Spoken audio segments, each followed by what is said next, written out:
আসসালামু আলাইকুম সবুজ ভাই। ওয়ালাইকুম আসসালাম। আশা করি ভালো আছেন। আমি রায়হান। এইচএসসি পরীক্ষা শেষ করেছি, এবার ইউনিভার্সিটিতে ভর্তি হব। ঠিকানা ময়মনসিংহ জেলার গৌরীপুর থানা, শ্যামগঞ্জ ইউনিয়ন। আমি আফটার মিডনাইট স্টোরিজ নিয়মিত শুনি। আমার ছোট থেকেই শখ ভৌতিক বা অলৌকিক ঘটনা সংগ্রহ করা। সেখান থেকেই মূলত ভূতের প্রতি ভালোবাসা জন্মায়। আজ আমি নিজের সংগ্রহ করা এবং আমার পরিচিত এক দাদুর সাথে ঘটে যাওয়া একটা ঘটনা শেয়ার করতে যাচ্ছি। ঘটনাটি কালো জাদু এবং জিন কেন্দ্রিক। ভালো লাগলে পড়ে শোনাবেন। অবশ্য না শোনালেও দুঃখ নেই, আপনি পড়লেই আমি সার্থক।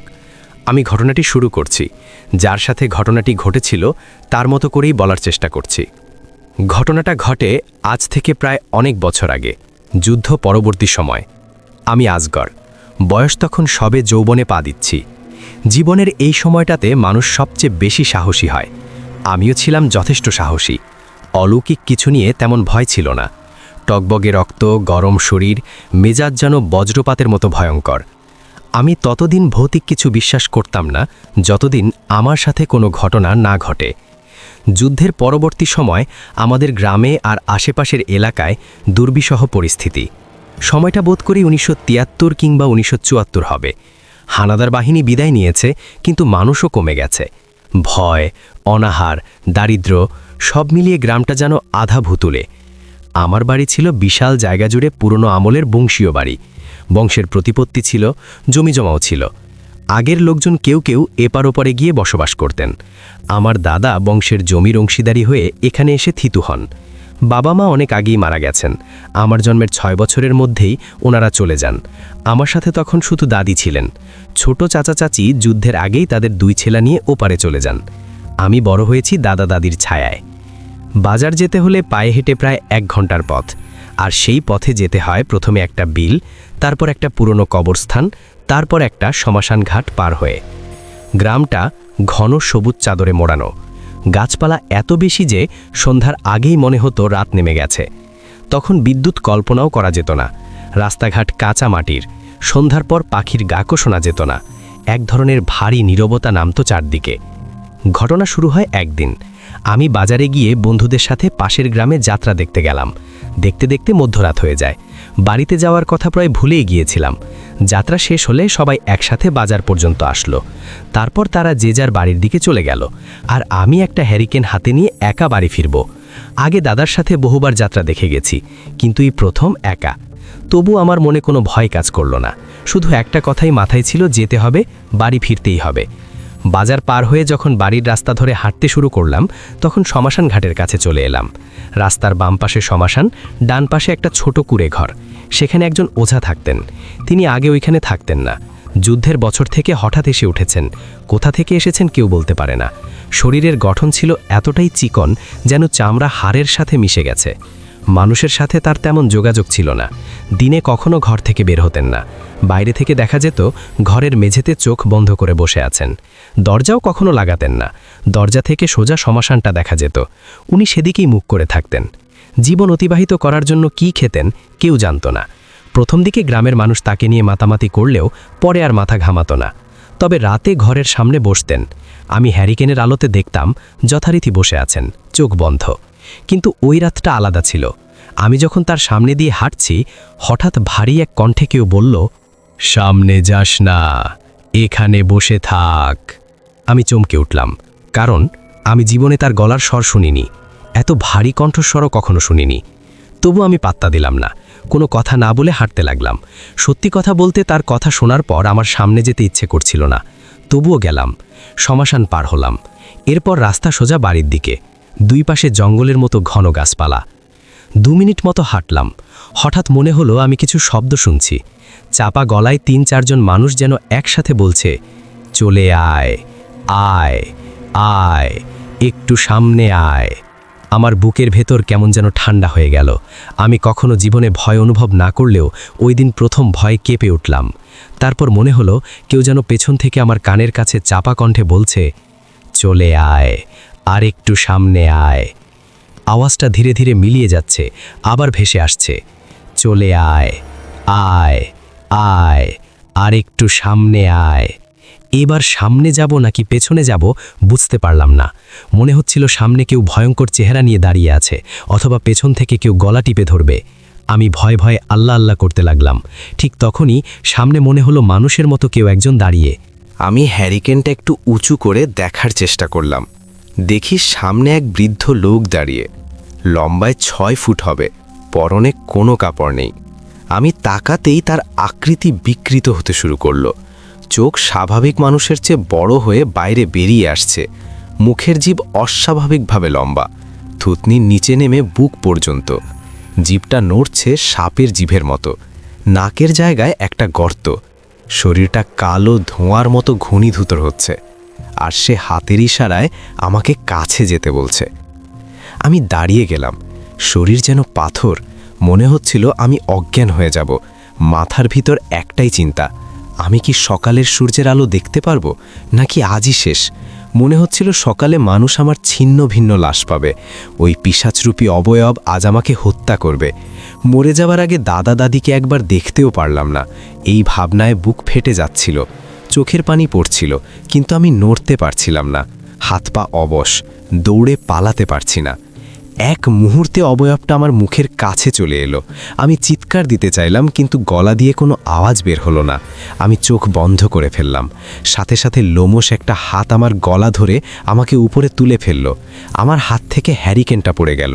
শ্বাস বন্ধ হয়ে আসছিল। আমি 2 হাত দিয়ে তার হাত ছাড়ানোর চেষ্টা করলাম। পা দুটো এমনভাবে ছটফট করছিল যেভাবে ফাঁসিতে ঝুললে মানুষ ছটফট করে। মনে হলো এটাই জীবনের শেষ মুহূর্ত।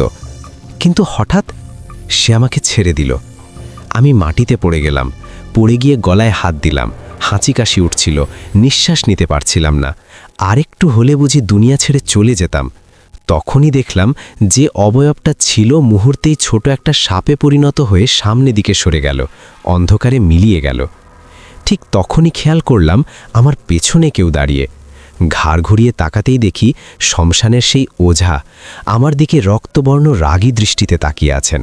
দাঁতের সাথে দাঁত চেপে ভ্রু কুচকে প্রচণ্ড রাগে মোটা কর্কশ কণ্ঠে বললেন, শরীরে খোদ তেল, মরণের শখ জাগছে না? যা নদীতে ঝাঁপ দে, আগুনে ঝাঁপ দে। কেন? আসলিটা তোকে চিনে নিয়েছে। তোর বিপদ এখন, তোকে মেরেই দণ্ড নেবে। তোর মুন্ডু ধর থেকে আলাদা করে তোর মগজ খাবে। আমি থর থর করে কাঁপছিলাম। তিনি আবার বললেন, হ্যারিকেনটা ফেলে আয় আমার সাথে। তিনি শ্মশানের পাশে নিজের ঘরের দিকে হাঁটতে লাগলেন। আমিও তাকে অনুসরণ করলাম। আমি কাপা গলায় জিজ্ঞেস করলাম, রক্তে কলঙ্ক, আপনি কি বলতে চান? আমাকে বুঝিয়ে বলুন। তিনি চুপ করে থাকলেন। আমি আবার জিজ্ঞেস করলাম। তিনি কোনো কথা না বলে আমাকে ঘরের কাছে নিয়ে গেলেন। ঘরের ভেতর ঢুকিয়ে আমার গায়ে কিছু পানি ছিটিয়ে দিলেন। তারপর একটা লাল সুতা আমার কবজিতে বেঁধে দিলেন। বললেন, এই জোনা খুব শক্তিশালী। যাদের ওপর চালনা করা হয় তাদেরকে মেরে ফেলবে, যারা বাধা হবে তাদেরও বিনাশ করবে। আমি সামান্য সময়ের জন্য নিরাপদ দূরত্বে পাঠিয়ে দিয়েছি, তবে সম্পূর্ণ যায়নি, আবার আসবে। কিন্তু তুই আজ নিরাপদে থাকবি। ভোর হলে বাড়ি যাবি। তোর বংশের সবচেয়ে প্রবীণ যিনি বেঁচে আছেন তাকে বলবি ও ফিরে এসেছে। আমি হতবম্ব হয়ে তাকিয়ে রইলাম। কথার মানে বুঝতে পারলাম না, আবার প্রশ্ন করার সাহসও পেলাম না। তার চোখের দিকে তাকালেই গলা শুকিয়ে যায়। বাইরে অন্ধকার ঘন হয়ে আছে। আমি এক কোণে বসে রইলাম। তিনি অন্য কোণে চোখ বন্ধ করে বসে রইলেন, যেন পাহারা দিচ্ছেন। ঘরের চারদিকে তাকাতে গিয়ে আমি আটকে উঠলাম। একপাশে কয়েকটা মানুষের মাথার খুলি, সাথে পুশুর খুলি, লাল সুতো, কিছু তাবিজের মতো জিনিস, আর দেয়ালে একটা বড় ছবি। কিছু কালো কাপড় পরা মানুষ আকাশের দিকে তাকিয়ে আছে। আকাশ রক্তবর্ণ লাল, চারদিকে অসংখ্য ঘড়ির মতো আঁকা। ভয়ঙ্কর এক দৃশ্য। আমি বেশিক্ষণ তাকাতে পারলাম না। সময় গড়াতে গড়াতে বাইরে ভোরের হালকা আভা দেখা দিল। আমার বুকের ধুকপুকানি তখনও থামেনি।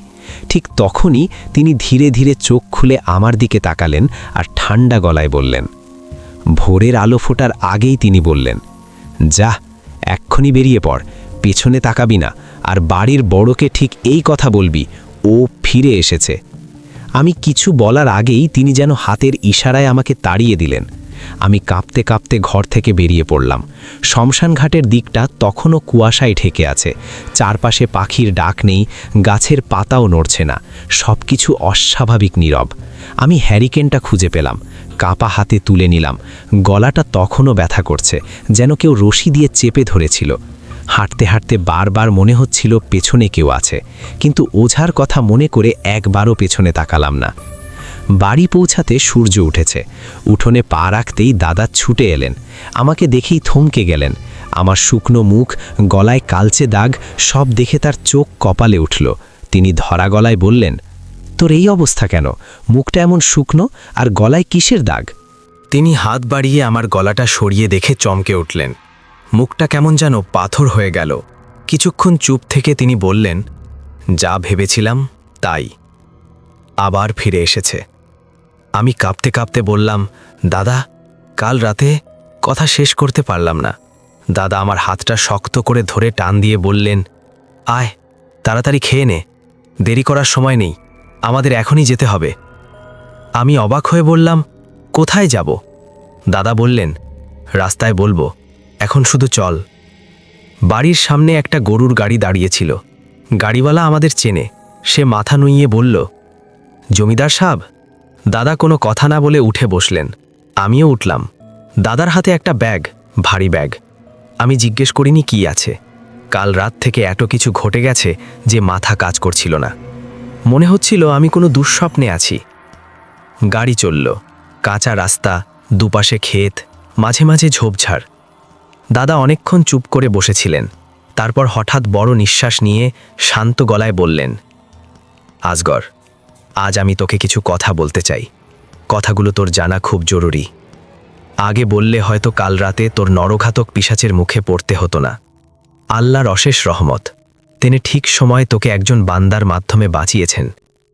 আমি শুকনো গলায় বললাম, দাদা, ওই ওঝা। সে বলল, ও ফিরে এসেছে। আপনি কেন একই কথা বললেন? ও কে? দাদা চোখ নামিয়ে বললেন, এক অভিশাপ, আমাদের বংশের রক্তে লেগে থাকা এক কলঙ্ক। তোর গলায় দাগ দেখেই বুঝেছি সে তোকে চিনে ফেলেছে। আমি শিউরে উঠলাম। গলার ব্যথা যেন আরও বাড়ল। দাদা বললেন, শোন, আমাদের বংশের ওপর একটা শয়তানি প্রতিজ্ঞা আছে, অনেক পুরনো। যুদ্ধের পর সবাই ছিটকে পড়েছে, বাড়ি ফাঁকা, লোকজন কম। এই সুযোগেই সে আবার নড়ে উঠেছে। কিন্তু দাদা, সে আমাকে কেন মারতে গেল? দাদা কঠিন গলায় বললেন, কারণ তুই এখন বংশের তরুণ রক্ত, আর ওর শিকার সব সময় এই বংশের তরুণরাই। কথাগুলো শুনে আমার বুকের ভেতর কেঁপে উঠল। গাড়ি চলতে চলতে নদীর ঘাটের দিকে নামল। দাদা গাড়িওয়ালাকে থামতে বললেন। ঘাটে এসে দাদা বললেন, নৌকা রেডি আছে, আমাদের পার হতে হবে। সূর্য ডোবার আগে পৌঁছতে না পারলে বিপদ হবে। আমি নদীর দিকে তাকালাম। পানি কালচে, ঢেউ নেই, অদ্ভুত স্থির। ঘাটে সত্যিই একটা ছাউনিওয়ালা নৌকা বাঁধা। দুজন মাঝি বসে আছে। দাদা নৌকায় উঠেই মাঝিকে বললেন, জোরে চালাবি, সূর্য ডোবার আগে ওপারে নামতে হবে। মাঝি মাথা নাড়ল, নৌকা ছাড়ল। আমি ছাউনির ভেতর দাদার মুখের দিকে তাকালাম। তিনি খুব চিন্তিত। আমি বললাম, দাদা, আমরা কোথায় যাচ্ছি? দাদা বললেন, একজন আলেমের কাছে, যিনি আমাদের এই বিপদ বুঝতে পারবেন, আর যাকে একসময় আমাদের বংশ বাঁচানোর দায় দেওয়া হয়েছিল।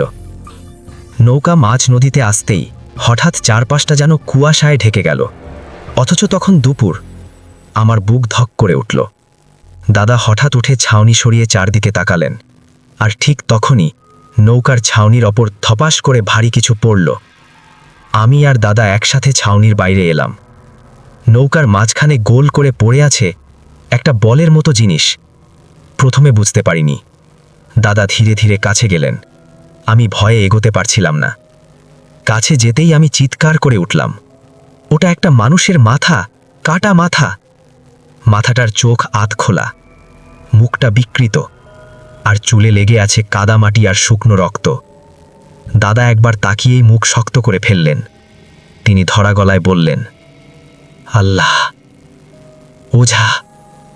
আমি শিউরে উঠলাম। কাল রাতের সেই ওঝা যে আমাকে বাঁচিয়েছিল, তার মাথা এখন নৌকায়। আমি দাদার হাত আঁকড়ে ধরলাম। দাদা ফিসফিস করে বললেন, ভয় পাস না, তোর গলায় তাবিজ আছে। যতক্ষণ আছে ও আমাদের স্পর্শ করতে পারবে না, কিন্তু ধোঁকা দেবে, ভয় দেখাবে। ঠিক তখনই দূর থেকে আবার সেই চাপা আওয়াজ ভেসে এলো, আয় আয়, চলে আয়। নৌকার চারপাশ যেন হঠাৎ অন্ধকার হয়ে গেল, অথচ তখনও দিন। মাঝিরা দুজনই থরথর করে কাঁপছে। দাদা ব্যাগ খুললেন। আমি দেখলাম ভেতরে কোরআন শরীফ। দাদা দুটো বের করে লম্বা কাপড়ে পেঁচিয়ে দুই মাঝির পেটে বেঁধে দিলেন। বললেন, তোমরা শুধু নৌকা চালিয়ে যাও, ভয় পেও না, ও তোমাদের স্পর্শ করতে পারবে না। মাঝিদের চোখে ভয় আরও ঘন হলো। তারা গলায় পানি নিয়ে শুধু বলল, জি জমিদার সাব। আমি দাদার পাশে বসে সূরা পড়তে লাগলাম। দাদাও পড়ছেন, কিন্তু আওয়াজটা আরও কাছে আসছে। চলে আয় আয় আয়। তারপর হঠাৎ সব হ্যারিকেনের আলো একসাথে নিভে গেল। অন্ধকারের ভেতর আমি শুধু দাদার মুখটা টের পেলাম। আর ঠিক তখনই নৌকাটা অস্বাভাবিকভাবে ডানে বায়ে দুলতে লাগলো, যেন কেউ নিচ থেকে ঠেলে দিচ্ছে। দাদা ফিসফিস করে বললেন, চুপ করে পড়, চোখ বন্ধ করিস না, ধোঁকা দেখাবেই। আর সেই মুহূর্তেই আমরা চারজন শুনতে পেলাম বিকট এক হাসি। হা হা হা হা হা। আমি বুঝে গেলাম ভয়ঙ্কর কিছু শুরু হয়ে গেছে, কারণ ঠিক নৌকার চারপাশ থেকে একসাথে আবার সেই শব্দ উঠল, আয় আয়, চলে আয়। চার দিক থেকে যেন একই সাথে শব্দটা উঠছে। নৌকার পানি ছলাৎ ছলাৎ করে উঠছে। ছাউনির কাপড় নড়ছে না, কিন্তু মনে হচ্ছে ঝড় বইছে। আমি দাদার হাত আঁকড়ে ধরলাম। দাদা নিচু গলায় বললেন, পড়, জোরে পড়, থামিস না। আমি কাঁপা গলায় সূরা পড়তে লাগলাম। মাঝি দুজনও ঠোঁট নাড়াচ্ছে, কিন্তু ওদের চোখে আমি শুধু আতঙ্ক দেখছি। ঠিক তখনই নৌকার চারপাশের অন্ধকারে চারটে অবয়ব ভেসে উঠল। প্রথমে মনে হলো মানুষের ছায়া, পরে বুঝলাম তা নয়। অবয়বগুলোর চোখ যেন জ্বলছে, আর মুখ থেকে জিভ বুক পর্যন্ত ঝুলে আছে। জিভটা সাপের মতো কাঁপছে। ওরা চারদিকে ঘুরছে, নৌকার পাশে পানি ছুঁয়ে ছুঁয়ে হাঁটছে, যেন পানির ওপর দাঁড়িয়ে আছে। আমি চোখের পলক ফেলতেই চারটে অবয়ব একসাথে মিশে একটা হয়ে গেল। তারপর বিকট এক হাসি, হা হা হা হা হা। মাঝি দুজন একসাথে চিৎকার করে উঠল, আগুন আগুন। ওরা হঠাৎ কোরআনের কাপড় বাঁধা অংশ টেনে খুলতে চাইল। দাদা প্রচণ্ড গলায় চেঁচিয়ে উঠলেন, ধোঁকা, এটা ধোঁকা, খুলিস না, খুলিস না। কিন্তু ভয় মানুষকে বুদ্ধিহীন করে দেয়। একজন মাঝি নিজের গায়ের কাপড় ছিঁড়ে ফেলতে লাগলো, আরেকজন কাঁপতে কাঁপতে পেটের বাঁধন আলগা করতে চাইল। আমি চিৎকার করতে যাচ্ছিলাম, কিন্তু গলা দিয়ে শব্দ বের হলো না, যেন কারো হাত আমার গলায় চেপে বসে আছে। হঠাৎ মনে হলো নৌকার উপরে ভারী কিছু পড়ল, ঠাস করে শব্দ। আমি ছাউনির বাইরে তাকাতেই দেখি একটা কালো লোমশ হাত। মানুষের হাত নয়, লম্বা, হাড় বের করা, নখগুলো বাঁকা। হাতটা মুহূর্তেই একজন মাঝির কলার চেপে ধরল। সে চিৎকার করার আগেই তাকে এক টানে নৌকার উপরে তুলে নিল। আমি চোখের সামনে যা দেখলাম সেটা কোনো মানুষের দেখার কথা না। ওই অবয়বটা এক হাত দিয়ে মাঝির শরীর ধরে আরেক হাত দিয়ে গলার নিচে চাপ দিল, আর মুহূর্তেই মাথা শরীর থেকে আলাদা। রক্ত ফিনকি দিয়ে বেরিয়ে নৌকার পাটাতনে ছিটকে পড়ল। মাঝির শরীরটা ঢপ করে পড়ে গেল, আর মাথাটা ওই অবয়বটা নিজের হাতে ধরে এমনভাবে জিভ দিয়ে চাটতে লাগলো যেন কেউ মধু খাচ্ছে। আমি আল্লাহ বলে দাদাকে জড়িয়ে ধরলাম। দাদা চোখ বন্ধ করে জোরে জোরে পড়তে লাগলেন। আরেক মাঝি ধয়ে হাউমাউ করে কাঁদতে কাঁদতে বলল, জমিদার সাব, বাঁচান। সে কথা শেষ করতে পারল না। অবয়বটা তার দিকে ফিরে তাকালো। আমি দেখলাম তার চোখ দুটো যেন গর্তের মতো, ভেতরে কালো ধোঁয়া ঘুরছে, আর মুখের জিভটা আরও লম্বা হয়ে তার বুক ছুঁয়ে নড়ছে। মাঝি চিৎকার করে নদীতে ঝাঁপ দিতে গেল। ঠিক তখনই দাদা হঠাৎ উঠে দাঁড়িয়ে গলা ফাটিয়ে আজান দিলেন, আল্লাহু আকবার, আল্লাহু আকবার। আজানের শব্দ নৌকার অন্ধকার কেটে দূরে ছড়িয়ে পড়ল। আমি শিউরে উঠলাম। অবয়বটা যেন থমকে গেল। তার হাত মাঝির গলায় ছিল, কিন্তু আজান শুনে সে থেমে গেল। দাদা আবার আজান দিলেন, আরও জোরে। অবয়বটা গর্জন করে উঠল, চুপ, চুপ কর, কিন্তু আজানের শব্দ থামল না। দাদা তৃতীয়বার আজান দিলেন। তখন অবয়বটা মাঝিকে ছেড়ে দিল। মাঝি নৌকার পাটাতনে পড়ে গেল। গলার অর্ধেক অংশ ছিঁড়ে গেছে, রক্ত গড়গড় করে বেরোচ্ছে। সে 2 হাত দিয়ে গলা চেপে ধরছে, চোখের কালো মণি উল্টে ওপরে উঠে যাচ্ছে, মুখ থেকে গড়গড় শব্দ বেরোচ্ছে। আমি দৌড়ে যেতে চাইছিলাম, কিন্তু পা নড়ছে না। দাদা আবার আজান দিলেন। আজান শেষ হতেই নৌকার চারপাশের বাতাস যেন এক মুহূর্তের জন্য থেমে গেল। তারপর অন্ধকারটা কেটে গেল। আমি অবাক হয়ে দেখলাম চারপাশে তখনও দিনের আলো। নৌকা ঘাটের কাছেই আছে। মানে এতক্ষণ যা হলো তা সবই ধোঁকা ছিল? না, রক্তটা তো সত্যি, মাথাটা তো সত্যি, লাশটা তো সত্যি। আমি পাটাতনের দিকে তাকিয়ে দেখি লাল রক্তে ভিজে একাকার। কাটা মাথাটা আমার পায়ের কাছে গুড়িয়ে আছে, চোখ অধখোলা, যেন তাকিয়ে আছে আমার দিকে। আমি আতঙ্কে শ্বাস নিতে পারছিলাম না। দাদা হঠাৎ নিজের মুখে হাত বুলিয়ে অসহায়ভাবে বললেন, কত প্রাণ গেল, আর কত রক্ত। আমি কাঁপা গলায় বললাম, দাদা, ওই মাথাটা, এটা তো। দাদা শক্ত গলায় বললেন, হ্যাঁ, গাড়িওয়ালা, আমাদের গাড়িয়াল। আমার মাথা ঘুরে গেল। সকালে যে আমাদের ঘাটে নামিয়ে দিয়ে গাড়ি নিয়ে চলে গেছিল, তার মাথা এখন নৌকায়। আমি বুঝে গেলাম ও শুধু আমাদের ভয় দেখায়নি, আমাদের চারপাশের মানুষদেরও টেনে নিয়ে মেরেছে, যেন আমাদেরকে বাঁচাতে গিয়ে অন্যরা মরছে, আর সেই মরণের দায় আমাদের ঘাড়ে চাপছে। দাদা ব্যাগটা শক্ত করে ধরলেন, বললেন, চলো, এখনও রাত হয়নি, মাদ্রাসাটা খুব কাছেই, এখন হেঁটেই যেতে হবে। আমি কিছু বললাম না। মাথার ভেতর শুধু একটাই শব্দ ঘটছে, ও ফিরে এসেছে, ও ফিরে এসেছে। আমরা নৌকা থেকে নেমে ওপারের কাঁচা রাস্তা ধরে হাঁটতে লাগলাম। একটু দূর যেতেই মানুষের গুঞ্জন শুনলাম। সামনে একটা বড় শিক্ষা প্রতিষ্ঠান, মাদ্রাসা। গেটের ভেতরে ছোট ছোট ছেলেরা বিকেলের খেলা শেষে হাত মুখ ধুচ্ছে, কেউ উজু করছে। আমাদের দেখে কয়েকজন এগিয়ে এলো। একজন বলল, কে আপনি? দাদা গম্ভীরভাবে বললেন, হুজুরকে ডাকো, বলো আমি এসেছি। একজন ছুটে ভেতরে গেল। কিছুক্ষণ পর একজন মাঝ বয়সী লোক এলেন।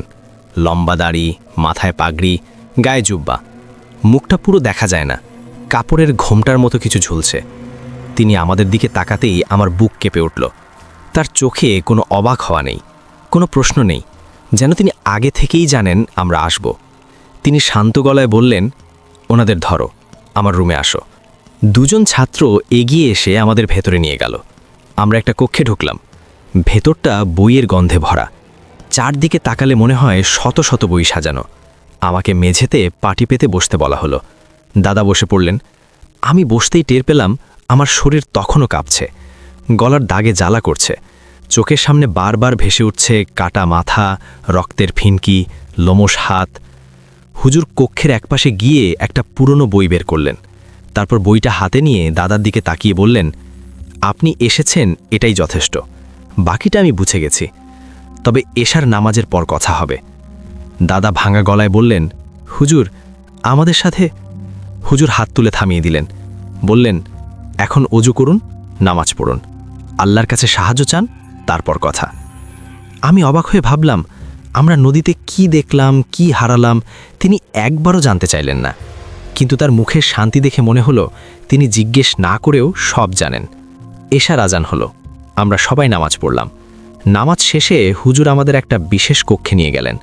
কক্ষটা চারদিকে বইয়ে ভরা, কিন্তু মাঝখানে খালি জায়গা।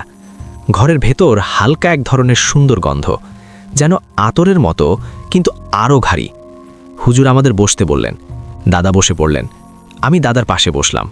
হুজুর তখন ধীরে ধীরে বললেন, আপনারা আজ রাতে যেটা দেখেছেন সেটা শুরু মাত্র। ও পুরোপুরি ফিরে এসেছে, আর আজ যদি তাকে থামাতে না পারি, আপনার বংশের ওপর যে প্রতিজ্ঞা আছে সেটা আবার রক্ত দিয়ে লেখা হবে। আমি গিলে ফেললাম। দাদা কাপা গলায় বললেন, হুজুর, ও বের হলো কিভাবে? ও তো। হুজুর শান্তভাবে বললেন, সব প্রশ্নের উত্তর এশার পরেই, কিন্তু তার আগে আপনাদের একটা কথা মানতে হবে, যাই দেখেন, যাই শোনেন, এই ঘরের বাইরে যাবেন না। আমি দাদার দিকে তাকালাম। দাদা মাথা নাড়লেন। হুজুর বইটা মেঝেতে রাখলেন, তারপর চোখ বন্ধ করে খুব আস্তে করে বললেন, আজ রাতেই ওকে ডাকা হবে। কথাটা বলেই তিনি আমাদের দিকে তাকালেন, আর ঠিক সেই মুহূর্তে ঘরের বাতাসটা যেন হঠাৎ ভারী হয়ে গেল, কারণ বাইরে থেকে আবার চাপা গলায় ভেসে এলো, আজ রাতেই, আজ রাতেই। শব্দটা যেন দেয়ালের ভেতর থেকে ভেসে এলো। ঘরের বাতাস ভারী হয়ে গেল, গন্ধটা আরও তীব্র, কিন্তু সেটা আতরের মতো না, যেন ভেজা মাটির সাথে পুরনো রক্ত মিশে আছে। আমি দাদার হাত চেপে ধরলাম। দাদা চোখ বন্ধ করে তসবি পড়তে লাগলেন। হুজুর শান্তভাবে বললেন, ভয় পেও না, ও ধোকা দেয়, আওয়াজ দিয়ে ঘর কাঁপায়, কিন্তু এখনও ঢুকতে পারবে না। কথা শেষ হতেই ঘরের কাচের জানলাটা টকটক করে কেঁপে উঠল। বাইরে কোনো বাতাস নেই, তবুও জানলার পাল্লা নড়ছে। এক মুহূর্তের জন্য মনে হলো কেউ বাইরে থেকে নখ দিয়ে আঁচড়াচ্ছে। আমি গলা শুকিয়ে ফেললাম। হুজুর চোখ বন্ধ করে কিছু পড়তে লাগলেন। মুখে শব্দ বের হচ্ছিল না, কিন্তু ঠোঁট নড়ছে। ঘরের কোনায় 4 জন হুজুর আগে থেকেই বসেছিলেন, আমি খেয়াল করিনি। এখন বুঝলাম ওনারা সবাই একই সাথে কোরআন তেলাওয়াত শুরু করেছেন। তেলাওয়াতের শব্দ উঠতেই বাইরে থেকে সেই চাপা আওয়াজটা বদলে গেল। এবার সেটা গম্ভীর আর রাগী। তোরা তোরা আবার মানুষের পক্ষ নিচ্ছিস? আমি আটকে উঠলাম। মনে হলো 4-5 জন মানুষ একসাথে কথা বলছে। হুজুর চোখ খুলে আমার দিকে একবার তাকালেন, যেন বললেন চুপ। তারপর তিনি কণ্ঠ উঁচু করে বললেন, আল্লাহর হুকুমে তুই আজ হাজির হবি। ঘরের মেঝে হঠাৎ থক করে কেঁপে উঠল। মনে হলো নিচে কেউ দৌড়াচ্ছে। তারপরই বাইরে প্রচণ্ড ঝড়ের শব্দ, গাছ ভাঙছে, টিন কাঁপছে, অথচ জানলা দিয়ে তাকালে দেখা যায় আকাশ শান্ত। আমি বুঝলাম আবার ধোকা। হুজুর হাত তুলে 4 জনকে ইশারা করলেন। তারা তেলাওয়াত আরও জোরে পড়তে লাগলেন। এরপর হুজুর মেঝেতে রাখা সেই পুরনো কিতাব খুললেন। পাতাগুলো হলুদ, কিনারা ছেঁড়া। তিনি বইয়ের একটা অংশে আঙুল রাখলেন আর ধীরে ধীরে পড়তে লাগলেন। পড়ার শব্দ যতই বাড়ছে, ঘরের আলো ততই নিভে আসছে, যেন কেউ বাতি থেকে অক্সিজেন টেনে নিচ্ছে। আমি ভয়ে কাঁপছিলাম। দাদা নিচু গলায় বললেন, আজগর, চোখ বন্ধ করিস না, চোখ বন্ধ করলেও মাথার ভেতরে ঢুকে যায়। আমি চোখ শক্ত করে খোলা রাখলাম। ঠিক তখনই ঘরের মাঝখানে ঠাস করে ভারী কিছু পড়ল। আমরা সবাই একসাথে তাকালাম। মেঝের উপর কালো ধোঁয়ার মতো কিছু জমছে। ধোঁয়া জমে জমে একটা আকৃতি নিচ্ছে। ধোঁয়ার ভেতর থেকে ধীরে ধীরে দেখা গেল একটা ছোট প্রাণী, বিড়ালের মতো, কিন্তু ওটা বিড়াল না। চোখ দুটো বড়, গর্তের মতো, ভেতরে কালো কুয়াশা ঘুরছে। মুখের ভেতর জিভটা কেঁচোর মতো নড়ছে, আর তার চারপাশে যেন ছায়া লেগে আছে। সে বিকট হাসি হেসে বলল, আমাকে ডাকলি কেন? আমি তো শুধু আমার কাজ করতে এসেছি। হুজুর শান্ত, কিন্তু চোখ তীক্ষ্ণ। তিনি বললেন, তুই কাজ করিস হুকুমে? হুকুমদাতাকে? ওটা হাসল। হুকুমদাতা? হা হা হা, মানুষের মাথা কাটার হুকুম আমি বহু আগে পেয়েছি। এই বংশের রক্ত আমার চেটে খেতে ভালো লাগে। আমি দাদার দিকে তাকালাম। দাদা পাথর হয়ে বসে আছেন। হুজুর হঠাৎ কঠিন গলায় বললেন, কথা কম, আজ তোকে বন্দি করা হবে। ওটা গর্জে উঠল, পারবি? তুই পারবি? তোর সাথে যারা আছে ওরা কারা, মানুষ না জিন? আমি শিউরে উঠলাম। হুজুর মুচকি হাসলেন, বললেন, তুই জানিস, তবুও জিজ্ঞেস করিস, কারণ ভয় দেখাতে চাস। এই কথা বলতেই ঘরের 4 কোণে বসা 4 জন হুজুর একসাথে উচ্চস্বরে তেলাওয়াত শুরু করলেন। ঘরের বাতাস এমনভাবে কাঁপতে লাগল যেন মেঝের উপর পানি ছিটালে ঢেউ ওঠে। বিলাল আকৃতির সেই শয়তানটা চিৎকার করে বলল, ছাড়, ছাড় আমাকে, আমার কাজ থামাস কেন? তুচ্ছ মানুষকে বাঁচাতে হবে কেন? তারপর সে হঠাৎ লাফ দিল, এক লাফে আমার দিকে। আমি চোখের পলকে বুঝতে পারলাম আমি শেষ। কিন্তু ঠিক তখনই হুজুর মেঝেতে একটা লালচে দাগ টেনে দিলেন, যেন অদৃশ্য রেখা। শয়তানটা ওই রেখার কাছে এসে থমকে গেল, যেন দেয়ালে ধাক্কা খেয়েছে। সে ফোঁস করে বলল, এটা কি? এটা কার রক্ত? হুজুরের কণ্ঠ শান্ত, কিন্তু শব্দটা ছুরি কাটার মতো। যে রক্তের কাছে তুই একবার বন্দী ছিলি, সেই রক্তেরই ছায়া। আমি বুঝলাম না, কিন্তু দাদার চোখে আমি পানি দেখলাম। হুজুর তখন বললেন, আজ তোকে একটা কালো বাক্সে ভরা হবে, তারপর আমাদের দুনিয়ায় নিয়ে গিয়ে শেষ করা হবে। শয়তানটা আবার হাসল, মেরে ফেলবি? আমাকে মেরে কি হবে? আমার মালিক তোদেরকে ছাড়বে না, আমি তো শুধু হুকুম পালন করেছি। এই কথা বলেই সে এমন হাসল, ঘরের দেয়াল কেঁপে উঠল। আমার কানে যেন রক্ত জমে গেল। দাদা হঠাৎ ফিসফিস করে বললেন, মালিক? সে কার কথা বলছে? হুজুর দাদার দিকে তাকালেন না। তিনি 2 হাত তুলে দোয়া পড়তে লাগলেন। তারপর হঠাৎ 4 জন হুজুর একসাথে আল্লাহ বলে উঠলেন। মেঝেতে রাখা একটা ছোট কালো 4 কোণা বাক্স আমি আগে দেখিনি। হুজুর সেটা খুললেন। বাক্সটার ভেতর যেন শূন্যতা, কালো গহ্বর। হুজুর এক ঝটকায় সেই শয়তানটার উপর ঝুঁকে পড়লেন, 2 হাতে তাকে চেপে ধরলেন। শয়তানটা ছটফট করতে লাগলো, কাঁদছে, হাসছে, চিৎকার করছে, সব একসাথে। ছাড়, ছাড় আমাকে, আমি আগুন হয়ে যাব, ছাড়, আমার মালিক। কিন্তু হুজুর গর্জে উঠলেন, আল্লাহর কসম, আজ তোকে বন্দি করব না, আজ তোকে শেষ করব। একটা বিকট শব্দ হলো, মনে হলো ঘরের সব বাতাস একসাথে ফেটে গেল। তারপর দেখি শয়তানটা হঠাৎ ছোট হতে হতে ওই কালো বাক্সের ভেতর টেনে নেওয়া হলো। বাক্সটা ঢাকনা পড়তেই ঘরের বাতাস স্বাভাবিক হলো, গন্ধটা হালকা হয়ে গেল, জানালার কাঁপুনি থেমে গেল, বাইরে থেকে ঝড়ের শব্দ থেমে গেল, যেন কিছুই হয়নি। আমি হাঁ করে তাকিয়ে আছি। দাদা নিঃশ্বাস ফেললেন, কিন্তু শান্তি নেই, চোখে আতঙ্ক। হুজুর ধীরে ধীরে উঠে দাঁড়ালেন, তারপর বললেন, আর ভয় নেই, অন্তত আজকের জন্য। ওকে আমরা নিয়ে যাব, আপনারা এখন বাইরে যান। দাদা কাঁপা গলায় বললেন, হুজুর, কিন্তু ও বের হলো কিভাবে? আমার দাদার কবরের পাশে। হুজুর থামালেন, বললেন, এশার পর যা বলবো বলেছিলাম, এখন বলছি। মানুষ সৃষ্টির সেরা জীব, তবুও সে লোভে অন্ধ হয়। আপনার বংশের একজন সেই লোভে মাটির নিচ থেকে ওকে তুলে আনেছে। দাদার মুখ ফ্যাকাশে হয়ে গেল।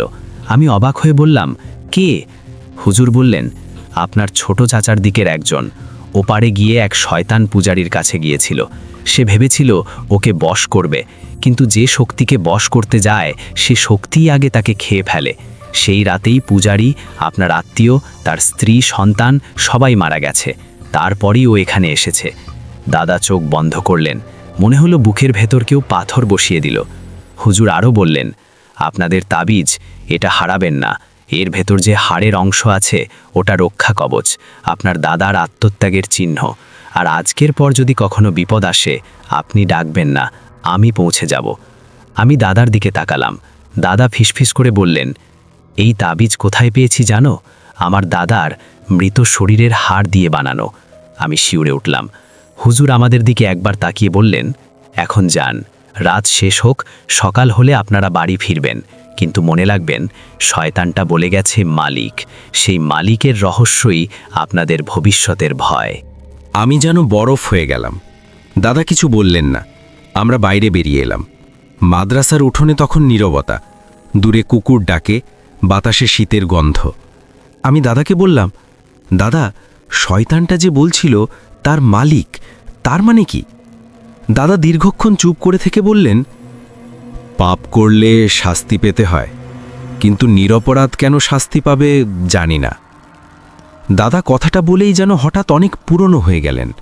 চোখের দিকে তাকালেই বোঝা যায় তিনি কিছু লুকাচ্ছেন, অথবা এমন কিছু জানেন যা বলতে ভয় পাচ্ছেন। আমি দাদার হাতটা ধরে বললাম, দাদা, আপনি কিছু জানেন, বলুন, ওই মালিককে? শয়তান তো বলল আমাকে মেরে কি হবে, আমার মালিক তোদের ছাড়বে না। দাদা দীর্ঘ একটা নিঃশ্বাস ফেললেন, তারপর খুব আস্তে বললেন, অজগর, সব শেষ ভেবেছিলাম। হুজুর যখন ওকে বন্দি করেছিল ভেবেছিলাম আর কোনো বিপদ নেই, কিন্তু কিছু অভিশাপ শেষ হয় না, শুধু ঘুমিয়ে পড়ে। সেই রাতটা আমরা মাদ্রাসার একটা কক্ষে কাটালাম। আমার চোখে ঘুম নেই, চোখ বন্ধ করলেই নৌকার রক্ত, কাটা মাথা আর সেই লম্বা জীবওয়ালা অবয়ব ভেসে ওঠে। বারবার গলায় হাত দিচ্ছি, দাগটা যেন এখনো জ্বলছে। দাদা পাশ ফিরে শুয়ে আছেন, কিন্তু আমি বুঝতে পারছি তারও ঘুম আসছে না। ফজরের আজান হলো। মাদ্রাসার উঠোনে আলো ফোটার সাথে সাথে মনে হলো যেন গতকালের সব অন্ধকার একটু পাতলা হলো। আমরা নামাজ পড়ে বের হলাম। হুজুর আমাদের দরজায় দাঁড়িয়েছিলেন, হাতে সেই কালো বাক্স নেই। আমি অবাক হয়ে চারদিকে তাকালাম। দাদা ভয়ে ভয়ে জিজ্ঞেস করলেন, হুজুর, বাক্সটা? হুজুর শান্তভাবে বললেন, ওটা আর এখানে নেই, আমাদের দুনিয়ায় নিয়ে যাওয়া হয়েছে। এখন আল্লাহ চাইলে সব কিছু ঠিক হবে। দাদা কাঁপা গলায় বললেন, তাহলে আমরা? হুজুর বললেন, আপনারা বাড়ি যান, তাবিজ খোলার কথা চিন্তাও করবেন না। আর একটা কথা, শয়তানটা বন্দী হলেও তার ছায়া কিছুদিন ঘুরবে, আপনারা সাবধানে থাকবেন। আমি বললাম, হুজুর, ওই ওঝা যে আমাকে বাঁচালো, তার মাথা? হুজুর চোখ নামিয়ে শুধু বললেন, সে আল্লাহর পথে দাঁড়িয়েছিল, বাধা দিয়েছিল, তাই তাকে প্রথমে সরিয়ে দিয়েছে। তবে সে শেষ হয়নি। শেষ মানে শুধু মৃত্যু নয়, কিছু মানুষের কাজ মৃত্যুর পরও থেকে যায়। কথাগুলো শুনে আমার গা শিউরে উঠল। আমরা বাড়ির পথে রওনা দিলাম। ফেরার পথে দাদা খুব কম কথা বললেন। বাড়ি পৌঁছে দাদি আমাদের দেখে কান্না শুরু করে দিলেন। আমরা তাবিজ ঠিক করে দিলাম, খাবার খেলাম, কিন্তু আমার মাথার ভেতরে যেন একটাই প্রশ্ন, মালিক কে? কয়েকদিন কেটে গেল। বাইরে সব স্বাভাবিক। গ্রামের মানুষ যাত্রা করে, বাজারে যায়, কাজ করে, কিন্তু আমার ভেতরটা স্বাভাবিক হয় না। সন্ধ্যা নামলেই বুক ধরফর করে, রাতে ঘুম ভেঙে যায়। কখনো মনে হয় যেন ঘরের কোণে কেউ দাঁড়িয়ে আছে। কখনো শুনি আয় আয়, কিন্তু খেয়াল করলে দেখা যায় কিছুই নেই। দাদা মাঝে মাঝে উঠোনে বসে আকাশের দিকে তাকিয়ে থাকেন। দাদি চুপচাপ দোয়া পড়েন। একদিন রাতে দাদা আমাকে কাছে ডেকে বললেন, অজগর, তোর সাথে একটা কথা বলতে হবে। আমি বললাম, বলুন দাদা। দাদা বললেন, শোন, আমাদের বংশের ওপর যেটা ছিল সেটা শুধু ওই জিনের প্রতিজ্ঞা ছিল না, ওই প্রতিজ্ঞার পেছনে একটা বড় হাত ছিল। আমি গিলে ফেললাম, কার হাত? দাদা বললেন, ইবলিশের দুনিয়ার কিছু শক্তিশালী দালাল, যারা মানুষের পাপের গন্ধ পায়। আমাদের বংশের পাপ ছিল অত্যাচার, লোভ, নারী নির্যাতন, রক্ত। ওই পাপের দরজা দিয়েই ওরা ঢুকেছিল। আমি বললাম, কিন্তু এখন তো আমরা তো কিছু করিনি। দাদা হেসে উঠলেন, কিন্তু হাসিতে আনন্দ নেই। বললেন, এইটাই তো অভিশাপের নিষ্ঠুরতা। পাপ করেছে এক প্রজন্ম, সাজা পায় পরের প্রজন্ম। দাদা কথাটা শেষ করার আগেই বাইরে কুকুর একসাথে চিৎকার শুরু করল, এত জোরে যে বুক কেঁপে যায়। তারপর সব কুকুরের আওয়াজ থেমে গেল এক মুহূর্তে। এমন নীরবতা নামল যে নিজের নিঃশ্বাসও শোনা যায় না। দাদা চুপ করে উঠলেন, বললেন, দরজা বন্ধ কর। আমি দরজা বন্ধ করতে গেলাম। ঠিক তখনই বাইরে থেকে একটা চাপা আওয়াজ, সবুজ সবুজ। আমি থমকে গেলাম। এই নামটা কে বলল? আমাদের বাড়িতে তো সবাই আমাকে অজগর বলে। দাদার দিকে তাকালাম। দাদার মুখ ফ্যাকাশে। তিনি ফিসফিস করে বললেন, ও এসেছে, ছায়া এসেছে। আমি বললাম, কিন্তু হুজুর তো বলেছিল। দাদা দাঁতে দাঁত চেপে বললেন, বন্দি হলেও ছায়া ঘুরবে বলেছিল। ঠিক তখনই উঠোনের মাটিতে ঠক ঠক শব্দ হলো, যেন কেউ খালি পায়ে হাঁটছে। আমি জানালার ফাঁক দিয়ে তাকালাম। উঠোনে কেউ নেই, কিন্তু ধুলো উড়ছে। ঠিক তখনই হঠাৎ আমাদের দরজার উপরে কিছু আঁচড় দিল, খর খর, নখের শব্দ। আমি চিৎকার করতে যাচ্ছিলাম। দাদা আমার মুখ চেপে ধরলেন, বললেন, চুপ, ওকে শব্দ দিস না, পড়তে থাক। আমি কাঁপা গলায় আয়াতাল কুরসি পড়তে লাগলাম। দাদা সূরা ফালাক, সূরা নাস পড়তে লাগলেন। দাদি ভেতর থেকে কান্না চাপা দিয়ে দোয়া পড়ছেন। দরজার উপরে আঁচড়ের শব্দ থেমে গেল। তারপর উঠোনের মাঝখান থেকে এক বিকট হাসি, আর সাথে একটা কথা, বাক্সে বন্দি করেছিস ভালো, কিন্তু আমার মালিকের প্রতিশোধ শেষ হয়নি। দাদা গম্ভীরভাবে বললেন, তুই কে? বাইরের আওয়াজ বলল, আমি কে? আমি শুধু বার্তা, মালিকের বার্তা। আমার মাথা ঘুরে উঠল। দাদা শক্ত করে বললেন, মালিক কে? একটু থেমে আওয়াজটা যেন ফিসফিস করে বলল, যার নাম উচ্চারণ করলে তোমার তাবিজও কাঁপবে। দাদি হঠাৎ চিৎকার করে উঠলেন, আল্লাহ! দাদা, তাবিজটা গরম হয়ে যাচ্ছে। আমি গলায় হাত দিলাম। সত্যি, তাবিজটা যেন আগুনের মতো গরম। মনে হলো চামড়া পুড়ে যাবে। আমি আর্তনাদ করতে যাচ্ছিলাম, কিন্তু দাদা গলা ধরে বললেন, সহ্য কর, পড়। ঠিক তখনই ঘরের ভেতর বাতি একবার দপ করে নিভে গেল, আবার জ্বলে উঠল, আবার নিভে গেল। তৃতীয়বার নিভে যাওয়ার সাথে সাথে আমি জানালার দিকে তাকিয়ে যা দেখলাম, আমার শরীর বরফ হয়ে গেল। জানালার বাইরে দাঁড়িয়ে আছে সেই অবয়ব, লম্বা, হাড় বের করা, চোখ দুটো বড়, মুখ থেকে জিভ ঝুলছে বুক পর্যন্ত। কিন্তু এবার তার কাঁধের ওপর একটা কালো কাপড়ের ছায়া। মাথা দেখা যায় না, মুখ দেখা যায় না, শুধু কালো। যেন ওই অবয়বটা কারো সামনে মাথা নুইয়ে দাঁড়িয়ে আছে, কারো আদেশ শুনছে। আমি শব্দ করতে পারলাম না, দাদা জানালার দিকে তাকাতেই থমকে দিলেন। তিনি ফিসফিস করে বললেন, ওই ছায়া, ওই ছায়া। বাইরের আওয়াজ এবার গম্ভীর। এখনো বুঝলি না? মালিক এসেছে, শুধু দেখা দিচ্ছে না। দাদা কাঁপা গলায় বললেন, আমাদের কি চাই? আওয়াজটা হাসল। যেটা শুরু হয়েছিল সেটা শেষ করবে। গলা, মাথা, রক্ত। আমি ভয়ে দাদার পা জড়িয়ে ধরলাম। দাদা জোরে জোরে পড়তে লাগলেন। ঠিক তখনই উঠোনে বাতাস ঘোলে উঠল, যেন ঘূর্ণি। ধুলো উড়ে গেল। জানালার বাইরে থাকা অবয়বটা এক মুহূর্তে সাপের মতো গলে মাটিতে মিশে গেল। কালো ছায়াটাও মিলিয়ে গেল। সব কিছু আবার শান্ত। কিন্তু আমার গলায় তাবিজ তখনও গরম। দাদি কাঁদতে কাঁদতে বললেন, দাদা, এটা থামছে না। দাদা নিঃশ্বাস ফেলে বললেন, থামবে না আজগর, যতদিন না আমরা মালিককে বুঝতে পারছি। দাদা কথা শেষ করতেই দূর থেকে, খুব দূর থেকে আবার সেই আওয়াজটা ভেসে এলো। যেটা শুরু হয়েছিল সেটা শেষ করবে। শব্দটা দূর থেকে ভেসে এলেও মনে হলো ঠিক কানের ভেতর কেউ ফিসফিস করে বলছে। আমি মাথায় হাত দিয়ে বসে পড়লাম। গলার তাবিজটা তখনও অস্বাভাবিক গরম, যেন বুকের ভেতর কিছু জ্বলছে।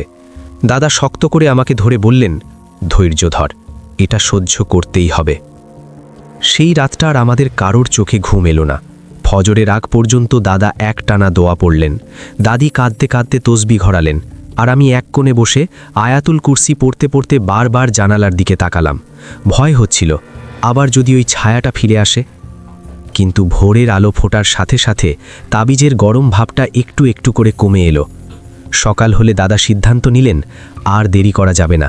তিনি বললেন, আজই আমাদের আবার যেতে হবে ওই হুজুরের কাছে।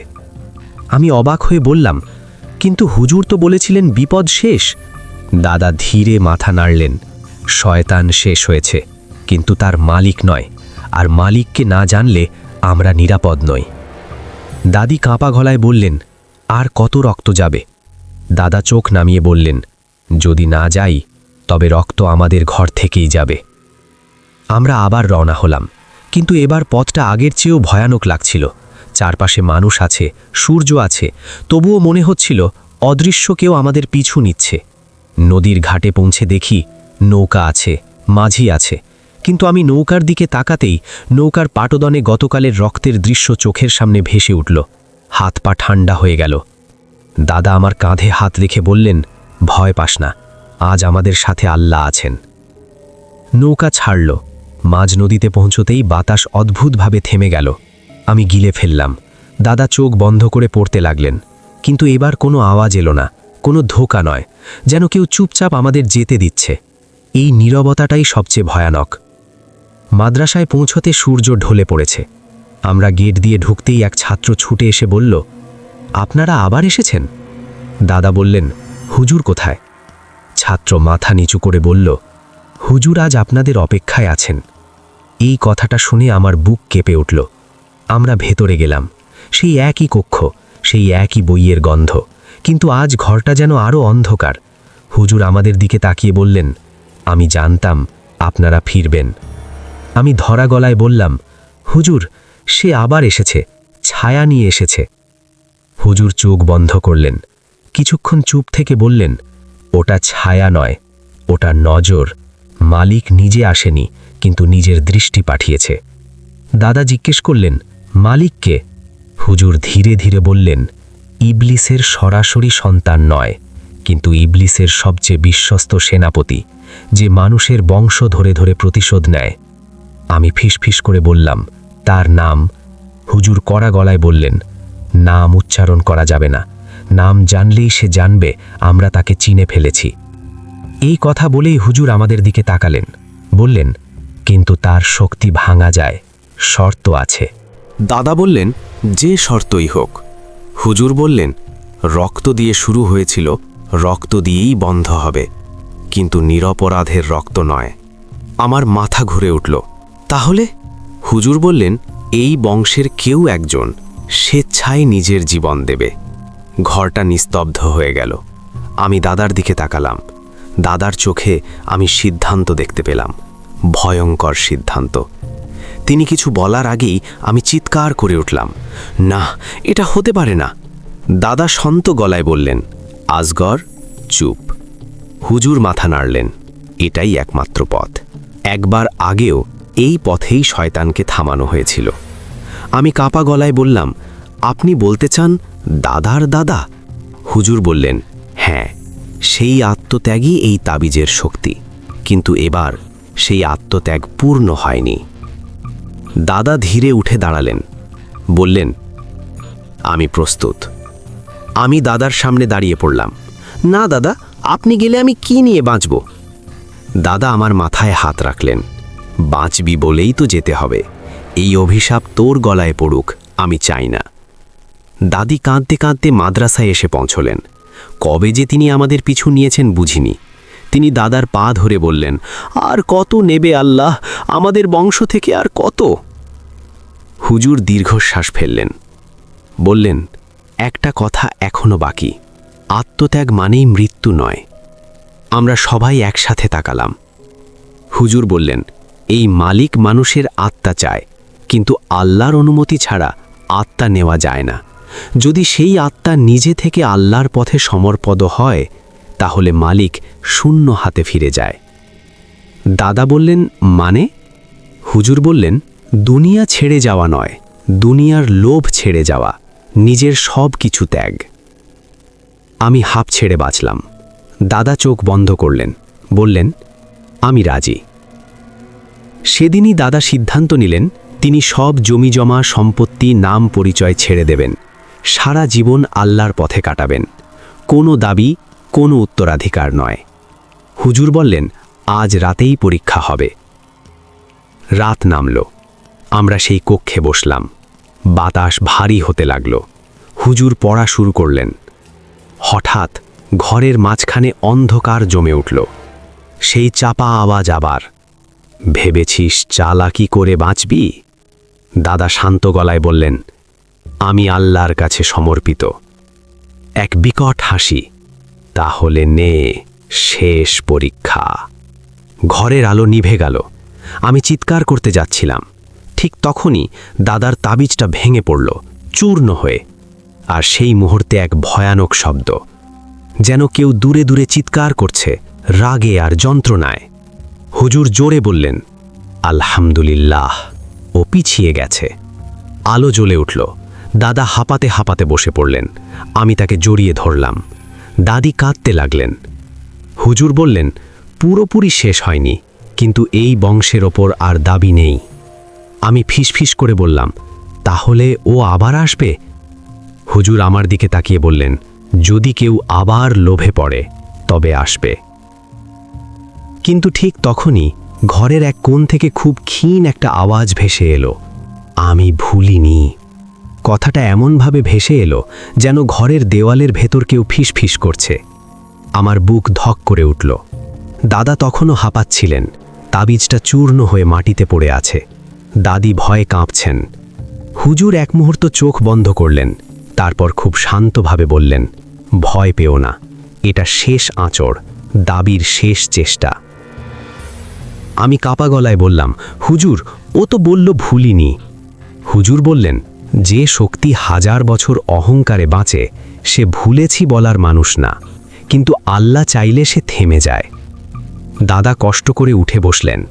ধীরে ধীরে বললেন, আমি সব ত্যাগ করেছি, তাহলে সে কেন আবার ডাকছে? হুজুর মেঝেতে পড়ে থাকা তাবিজের টুকরোগুলোর দিকে তাকালেন। বললেন, আজ আপনার তাবিজ ভাঙা মানে আপনার ঢাল বদলেছে। আগে ঢাল ছিল হাড়ের অংশ আর আত্মত্যাগের ছায়া, এখন ঢাল হলো আপনার নিয়ত। দাদি কাঁদতে কাঁদতে বললেন, তাহলে আমরা বাড়ি যাব? হুজুর বললেন, সকাল হলে যাবেন, কিন্তু আজ রাতটা এখানেই থাকুন, কারণ আজ রাতেই সে শেষবার বুঝতে চাইবে আপনি সত্যিই ত্যাগ করেছেন কিনা। এই কথা শুনে আমার গলা শুকিয়ে গেল। আবার এক রাত, আবার অন্ধকার। আমি মনে মনে আল্লাহকে ডাকতে লাগলাম। হুজুর আমাদেরকে ওই একই কক্ষে রেখে বাইরে চলে গেলেন। 4 জন হুজুর স্তোত্র বাইরে পাহারায় থাকলেন, কিন্তু হুজুর পরিষ্কার করে বলেছিলেন, পাহারা মানুষে হয় না, পাহারা হয় পড়ায়। রাত গভীর হল।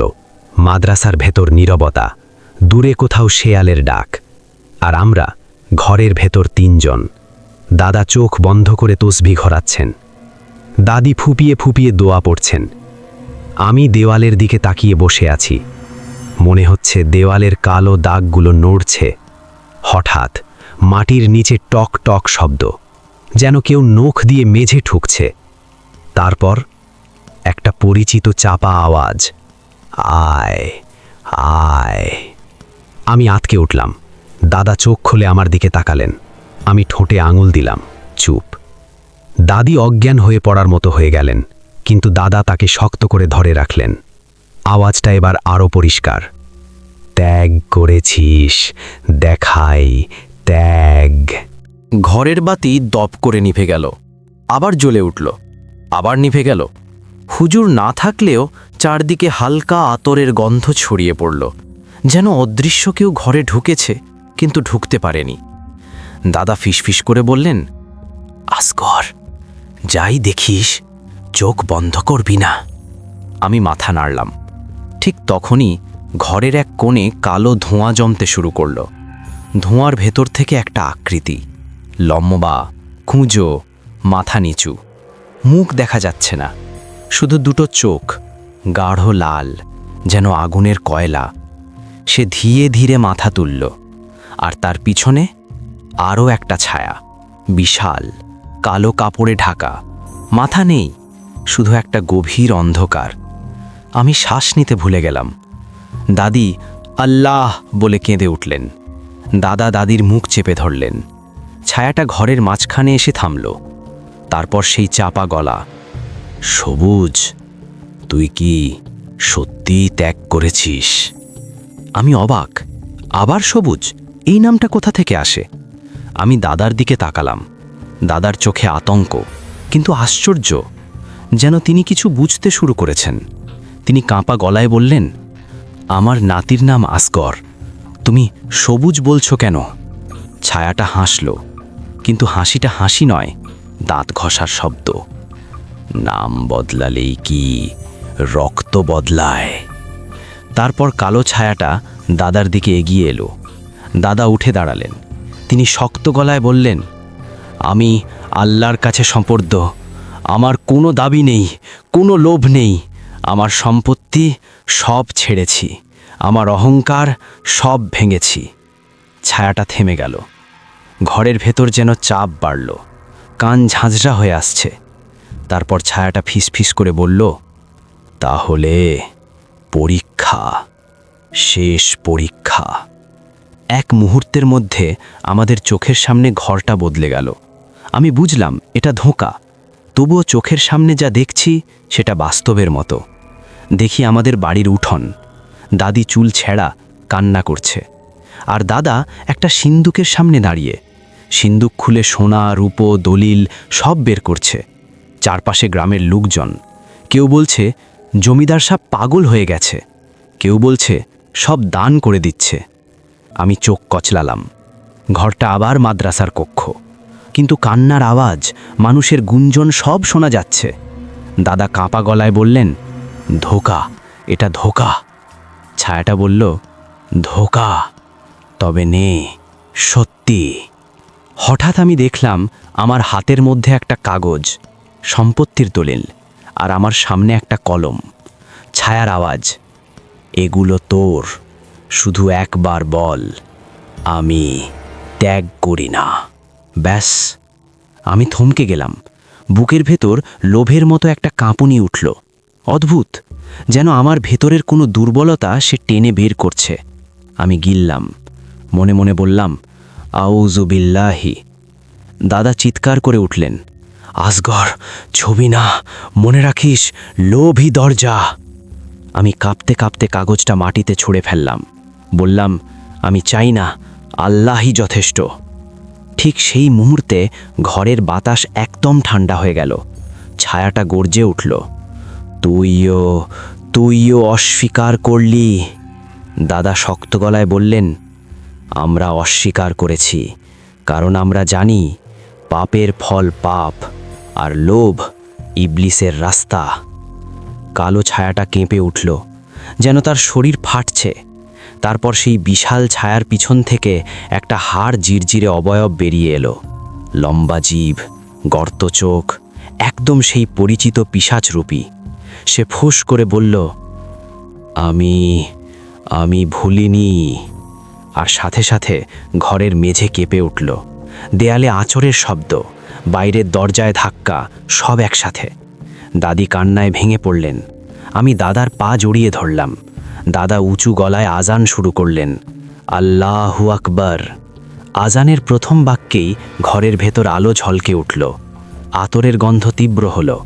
দূরে কোথাও একসাথে অনেকগুলো কণ্ঠে তেলাওয়াতের শব্দ। হুজুররা পড়া শুরু করেছেন। কালো ছায়াটা যেন পিছু হটল। পিশাচরূপী অবয়বটা চিৎকার করে বলল, এবার নয়, কিন্তু মনে রাখিস, মালিক ভুলে না। তারপর ধোঁয়ার মতো গলে গিয়ে সব কিছু মিলিয়ে গেল। বাতি স্থির হয়ে জ্বলল। মেঝে থেমে গেল। দরজার ধাক্কা থেমে গেল। শুধু আমাদের নিঃশ্বাস, হাপধূপ। কিছুক্ষণ পর দরজা খুলে হুজুর ঢুকলেন। চোখে কোনো আশ্চর্য নেই, যেন সব দেখেছেন। তিনি শুধু বললেন, আপনারা পরীক্ষায় টিকে গেছেন। দাদা কাঁপা গলায় বললেন, তাহলে শেষ? হুজুর বললেন, শেষ নয়, কিন্তু পথ বদলেছে। ও এখন সরাসরি আক্রমণ করবে না, কারণ দরজা বন্ধ হয়েছে। তবে একটা জিনিস মনে রাখবেন, ও বারবার সবুজ নামটা বলেছে। আমি শিউরে উঠলাম। হুজুর আমার দিকে তাকিয়ে বললেন, এই নামটা শুধু ডাক নয়, এটা একটা ইশারা। ভবিষ্যতে আপনার পরিচয় বদলাবে, কিন্তু বিপদ তখনও ইশারা দিয়ে যাবে। দাদা ফিসফিস করে বললেন, তাহলে আমাদের করণীয়? হুজুর বললেন, আপনারা বাড়ি ফিরুন, দান সদকা চালিয়ে যান, আর কখনো কখনো লোভের দরজা খুলবেন না, কারণ ও অপেক্ষা করে একটা ছোট্ট ফাঁকের জন্য। আমার বুকের ভেতর কাঁপুনি উঠল। আমি জানি না সামনে কি আছে, কিন্তু একটাই কথা বুঝলাম, এটা শেষ না, এটা শেষ না। এই কথাটা মাথার ভেতর ঘুরতে ঘুরতে আমরা মাদ্রাসা ছাড়লাম। ভোরের আলো উঠছে, পাখির ডাক, মানুষের কোলাহল, সব স্বাভাবিক, কিন্তু আমাদের ভেতরে কিছুই স্বাভাবিক নেই। দাদা চুপচাপ হাঁটছেন, দাদির চোখ ফোলা, আর আমার মনে হচ্ছে আমি আর আগের আমি নেই। বাড়ি ফিরে কয়েক মাস কেটে গেল। দাদা সত্যিই সব ত্যাগ করলেন। জমি জমা দান করে দিলেন, নিজের নাম জমিদারের খাতা থেকে মুছে ফেললেন। মানুষ বলল পাগল হয়ে গেছে, কেউ বলল ভয় পেয়েছে, কিন্তু আমরা জানতাম তিনি বেঁচে থাকার পথ বেছে নিয়েছেন। রাতগুলো শান্ত ছিল, খুব বেশি শান্ত, আর এই অতিরিক্ত শান্তিটাই ভয় ধরাতো, কারণ হুজুর বলেছিলেন ও অপেক্ষা করে একটা ছোট্ট ফাঁকের জন্য।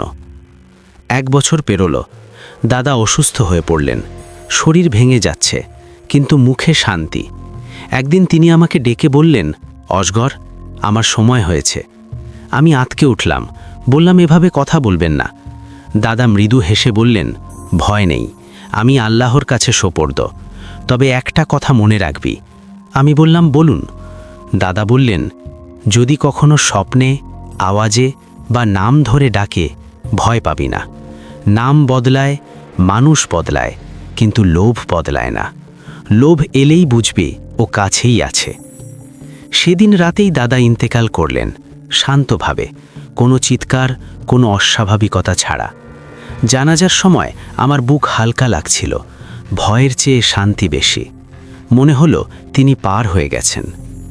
দাদার মৃত্যুর পর আরও সময় গেল। আমি পড়াশোনা শেষ করলাম, জীবন এগোচ্ছে, বিয়ে করলাম না। কোথাও যেন একটা ভয় থেকে গেল, নিজের কারণে যদি আবার দরজা খুলে যায়। এরপর এক রাতে, অনেক বছর পর, ঘটনা ঘটে। সেই রাতে আমি ঘুমিয়েছিলাম। হঠাৎ স্বপ্ন দেখলাম আমি এক অন্ধকার জায়গায় দাঁড়িয়ে আছি। সামনে কুয়াশার মতো কিছু নড়ছে, তারপর একটা পরিচিত চাপা গলা, আমি ভুলিনি। আমি চমকে উঠলাম, ঘুম ভেঙে গেল। ঘরে কেউ নেই, কিন্তু জানালার কাছে আমি নিজের প্রতিচ্ছবি দেখলাম, আর ঠিক আমার পেছনে খুব ক্ষীণভাবে একটা কালো ছায়া। আমি চোখ বন্ধ করে আয়াতুল কুরসি পড়লাম। চোখ খুলে দেখি ছায়া নেই, কিন্তু বালিশের পাশে একটা জিনিস পড়ে আছে, একটা ছোট কালো সুতো। আমি কাঁপতে কাঁপতে সেটা ছুলাম না, জানতাম এটা সতর্কবার্তা। ও আসেনি, শুধু জানিয়ে গেছে দরজা এখনও আছে। পরদিন আমি সিদ্ধান্ত নিলাম, এই ঘটনা আর চাপা থাকবে না, মানুষ জানুক, সতর্ক থাকুক। তাই আমি এই ঘটনাটা লিখে পাঠালাম আফটার মিডনাইট স্টোরিজে। সবুজ ভাই, যদি আপনি এটা পড়ে শোনান, মানুষ শুধু ভয় পাবে না, সাবধানও হবে। কারণ কালো জাদু, জিন, শয়তান এসব শুধু গল্প না, এগুলো সুযোগ খোঁজে, লোভ খোঁজে, অহংকার খোঁজে। এই ছিল আমার ঘটনা। পছন্দ হলে পড়ে শোনাবেন, না শোনালেও দুঃখ নেই। আপনি পড়লেই আমি সার্থক।